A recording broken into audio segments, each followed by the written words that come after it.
How to pin or unpin messages on iPhone or iPad. Hello everyone, this is Lisa from Create, Login and Delete. Now let's get started. Launch your messaging app.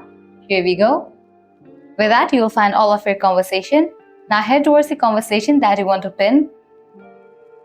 Just long press on it. Different options will appear. Go ahead and click on the option of pin.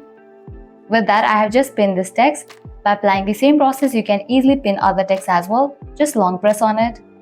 Click on the option of pin. With that, the conversation will be pinned and appear at the top.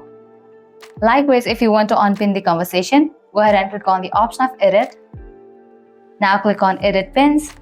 Now click on this icon given at the top left corner of the chat.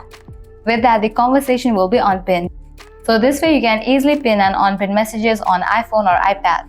At the end, if you guys find this video helpful, don't forget to like, share and subscribe to our channel. Thank you.